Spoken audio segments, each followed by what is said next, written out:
My name is Zeta. I was built as a weapon to destroy, but I will not destroy anymore.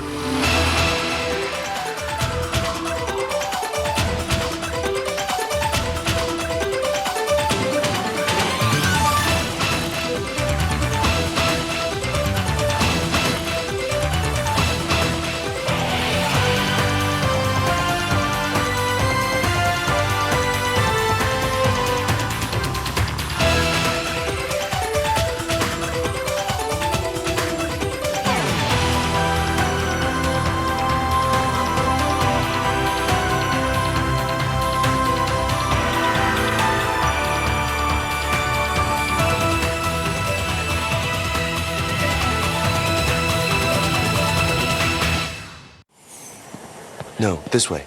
What? You've been in Gotham before? Yes, and maybe we'll run into an old friend of mine. Who? Batman? Yeah, right. Zeta originally appeared in Batman Beyond as a one-time episode. I wanted to do a show where Batman fought a robot. One of the writers on Batman Beyond was Bob Goodman, and he came up with the Zeta idea. We did an episode where what appeared to be a killer robot came to Gotham City. There were government agents chasing after him. He was on the run from the NSA because he had disregarded an order to kill somebody. Special Agent Bennett, NSA. The Synthoid is ours. Now either help or get out of the way. First, Batman thought it was his job to help stop this robot. When he got to know the robot, he discovered that the robot was good. Zeta was assigned to kill somebody who he found out was innocent. And when he found that out, he couldn't kill anymore because it meant that anybody who he was assigned to kill could also be innocent. And Batman came to understand that he was not a bad guy and ended up helping Zeta escape. It was actually originally my plan that the robot die at the end of the episode. And Alan Burnett, bless his heart and his infinite wisdom, convinced me to have the robot get away at the end. And other writers on our team then chimed in, contributed to that. I know there was a desire on the part of the network for Batman Beyond to include some more happy endings. So it took a little bit of convincing, but I decided to let the robot live at the end of the episode, wrote it that way, and good that I did, because we ended up launching a whole series off it. Bob created Zeta for Batman Beyond, and then they were looking for series ideas, and he had the idea of spinning Zeta off into a series. Once the Zeta episode was in pre-production, when the board artists were doing the boards and people were designing the models, all that was going on, I was thinking about it and said to Alan, you know, this could be its own series. It would be like The Fugitive, but with a robot. And I'm going, yeah, that sounds, it's in the future. And so we started developing this. He was very encouraging, said, well, take it to Linda Steiner, who was our head of creative affairs at the time, worked up quick pitch, brought it to Linda, and it was the best pitch meeting of my life. I think a sentence into it, she stopped and she said, stop, sold, I get it, let's go to the network. My name is Zeta. I'm a U.S. government infiltration unit designed to replace and destroy targeted individuals. Destroy? But I don't want to destroy anymore. Right, sort of a New Year's resolution, huh? Well, good luck with that, but I really gotta run. DC cartoons, the ones we've been doing over at Warner Brothers, generally the ones we have done have an appeal that's older than the 6 to 11-year-olds that they usually go after.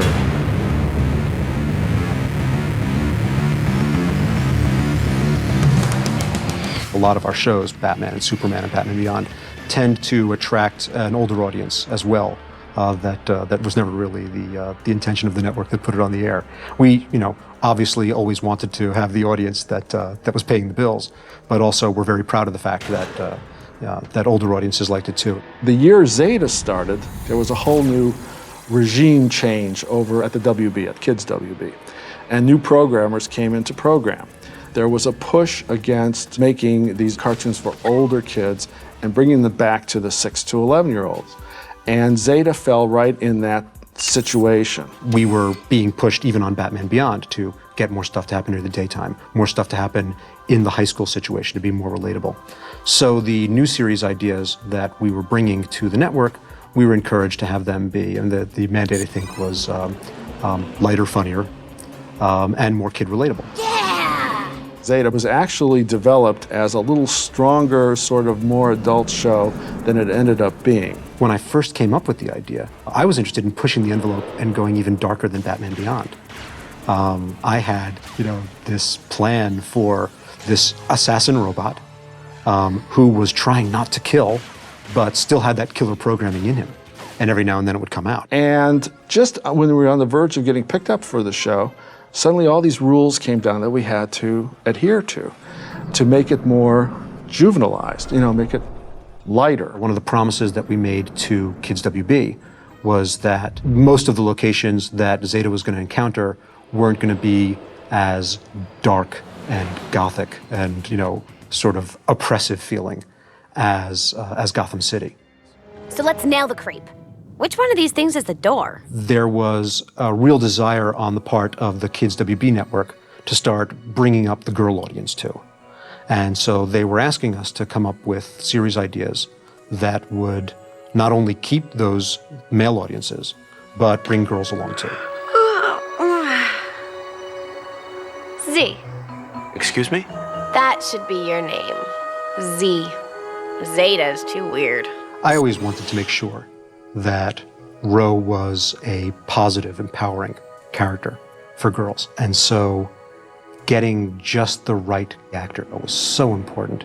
And we had the unbelievable good fortune of getting Julie Nathanson. So the way that I was hired for the Zeta Project is I actually came into audition for a different character on an entirely different series. They were holding auditions for Static Shock on the same day they were auditioning for the Zeta Project. And I remember going in to audition for an entirely different character, and when I was finished, I was handed this other role, and there was Ro. So you're sure this is the real deal? I scanned it on the net. Oh, then it must be true. I found Ro's spunk somewhere in the recesses of the cool chick I never was. Ro has the ability to say her sarcastic, under her breath comments at the perfect time. I think of them later. One of the funny things that a lot of people don't know is that the dialogue banter between Z and Ro. I can't believe you actually trusted Mad Stan. I mean, wasn't the name kind of a giveaway? But he seems so cheerful. You are so clueless. Was inspired by the way my wife and I talk with each other. No surprise to anybody watching this video that I'm kind of stiff and robotic. And she is able to quip and criticize and yet remain loving at the same time. And so I took that, and that was really my inspiration for Ro. There's a way in which Ro seems to bridge the gap between sort of the boys' cartoons and the girls' cartoons. And there's something about the Zeta Project that appeals to every audience. To me, every age, every gender. I really enjoyed watching the Zeta Project, and I don't think I was the target market. Well, this should get their attention. There is something about watching this tomboy, spitfire, independent chick. Rowan, action hero. Who isn't being told what to do by other people and isn't being rescued from a high tower and isn't really particularly high maintenance. But she does occasionally like a nice new jacket. Every step in the conception and creation of the series looked for places to make it more kid relatable, to make it, to bring some comedy to it. The origins of the character of Agent West was, to bring some comic relief to these NSA agents who otherwise would have been, very, stiff and nasty. Remember, we're going into a crowded museum. Don't do anything until I give the order. Hey, you know me.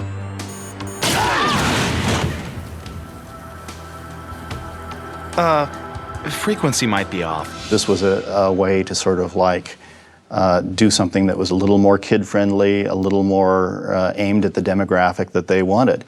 But we didn't want to dumb it down. We wanted to keep it smart. We wanted to keep it fun. We wanted to keep it action-oriented. And balancing all those things was a real challenge. I was working on a movie idea of my own that involved a guy who keeps a hostage in a basement for reasons I won't get into.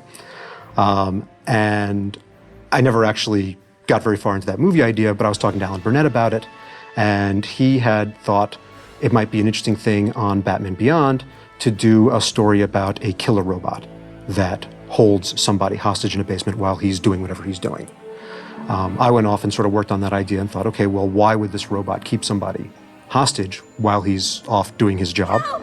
In here, somebody help me! What I came up with was because he morphs into that person and replaces them in their life. So that's kind of where the beginning of Zeta's key power came from, this ability to morph into anybody.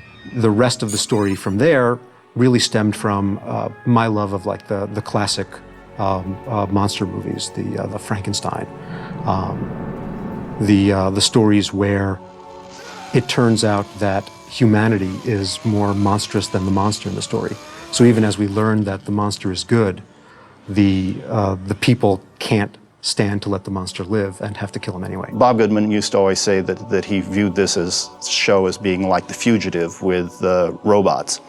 And Bennett is his Lieutenant Gerard character, the one who is the relentless pursuer, the one who is not going to let the fugitive robot get away. I don't necessarily class Bennett as a bad guy, but I think he's probably the catalyst for the whole series. The bad guys in the Zeta Project are maybe the agents, but the agents are not bad people. They are doing their job. They're doing what they think is the right thing to do. They believe right is on their side. I think his blindness is that he can't understand or see what Zeta has to offer beyond being a killer machine. And Zeta believes that right is on his side too, and so there's this sort of this gray area where you sort of, as a fan viewing it, you hope that they're going to be able to come together at some point.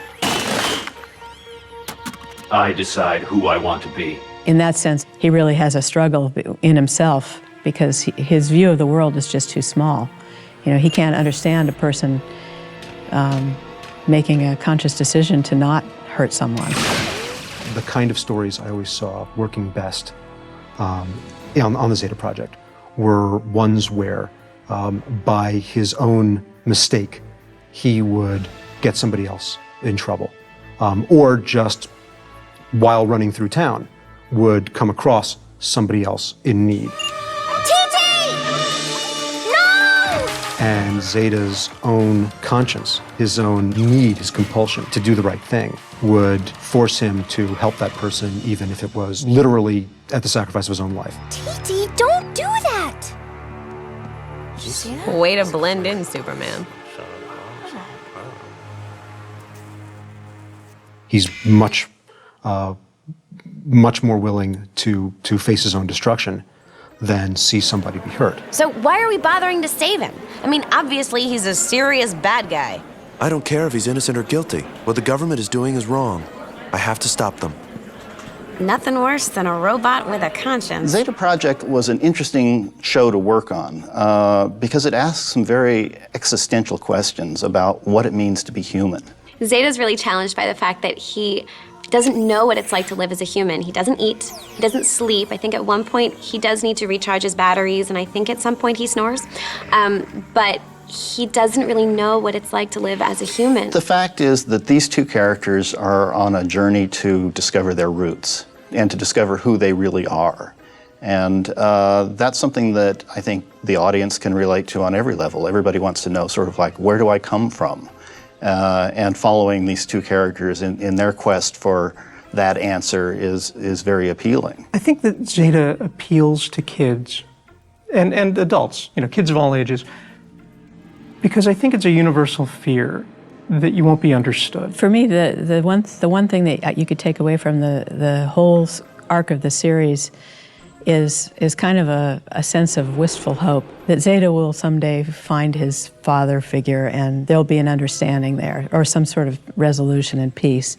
That Ro will sometime come to terms with what the world has left her and still be strong. The thing for me that's always been the most special about this series has been other people's reactions. As a kid, I would have loved to see a show like Zeta. I mean, you got a killer robot. How cool is that?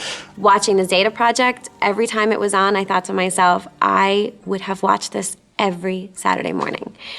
And I did, but I'm an adult. I mean, there's nothing more gratifying for somebody in a creative position to sort of see something that you made up spark for other people. I've been doing voiceover for a long time. I know that, there are lots of projects that we do. Sometimes you do a project and you don't even remember. This one, I've never forgotten. The idea that you make something up and it takes on a life of its own in the minds of other people and in the hearts of other people, that's the most gratifying thing that can happen. And in ways that were, way beyond my expectations, Zeta did that. Zeta sort of sparked something in people. And so that's what really made this, one of the things that really made this show special. We'll get you your freedom, Z. I know it.